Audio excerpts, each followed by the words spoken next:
Uh, Good evening, Doc, and thank you very much for your time.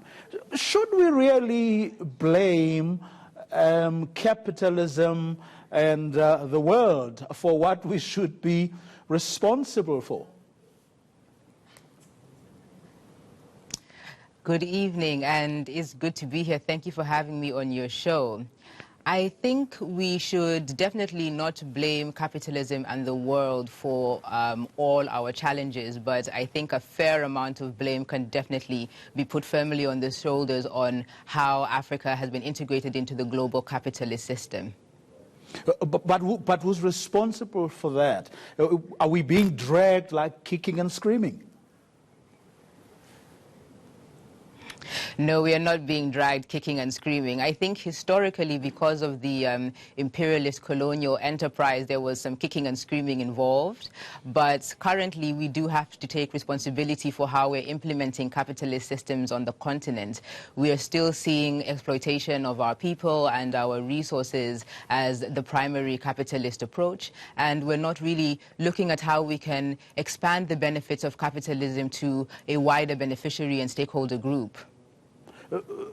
I mean, is that even possible? Because there are people who belong to a school of thought that says, for as long as you have a capitalist system, there is no way you can spread the benefits, so to speak, because inherent in that system is something that only distributes or benefits a few, and the rest really help those few to get richer.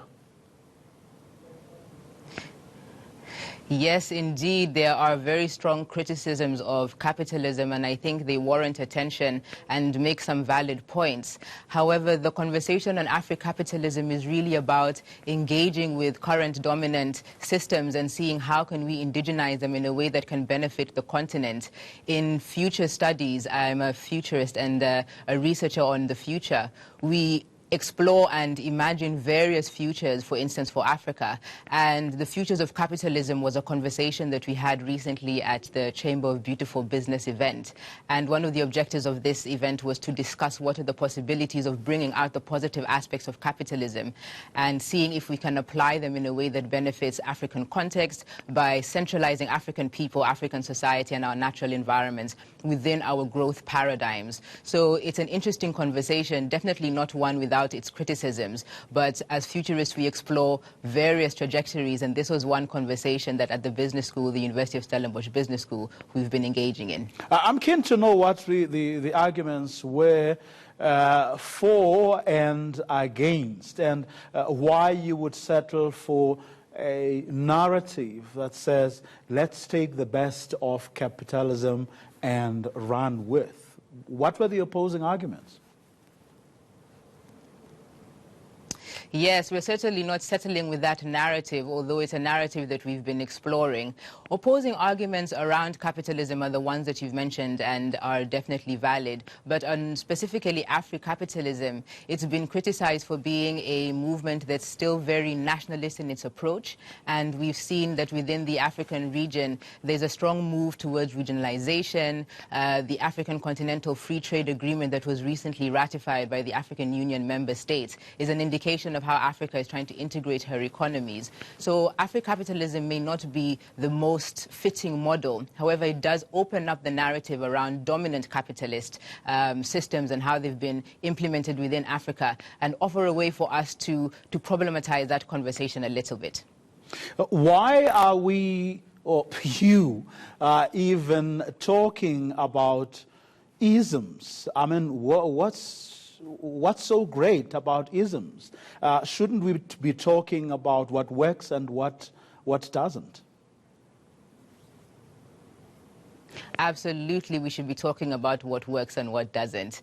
The current narratives that we have do focus strongly on isms, and in future studies we do take present context as valid starting points. We don't base the futures precisely on the present. We propose that you can create futures from the present in terms of your decision making and the options you decide to foreground. So it's about maximizing on your risks, maximizing on your opportunities, I beg your pardon, can and minimizing your risks. And isms are stereotypes, really, and ideological approaches. Exactly my But point. within So these why isms, you normally find universal precepts.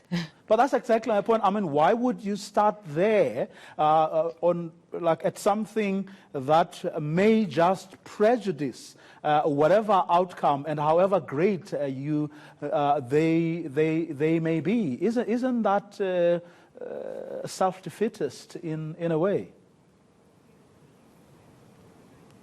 Not at all. From a futurist perspective, we take a multidisciplinary, transdisciplinary approach. So we like to accommodate as many perspectives as we can, because futures will be built by us as a collective, and we represent very many different viewpoints and approaches. And given that capitalism is currently the dominant business paradigm, it would make sense that we would engage with it and see what is the room for growth, what is the room for indigenizing this particular ism in a way that could be beneficial for the continent, alongside multiple other conversations that are looking at different future trajectories for the continent. So this is just one conversation, as I mentioned, that was being had under the Chamber of Beautiful Business umbrella. And they focus specifically on capitalism, or on business models, dominant business models, and how to improve them.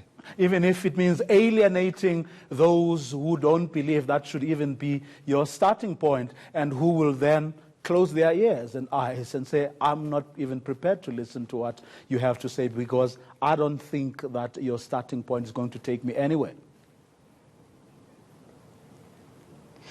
Well, we would definitely encourage an open dialogue space. So for those that feel the starting point of the conversation is exclusive, those are valid points. But the conversation can start at many points.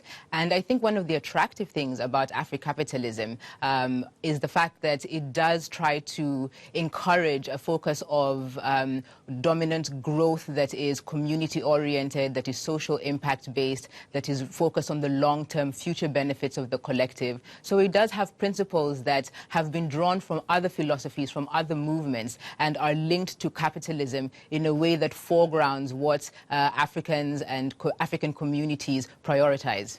Okay, that's where we're going to leave it. Thanks very much for your time and insights this evening. Jerry Mwagweru, who is from the Institute for Futures Research Africa.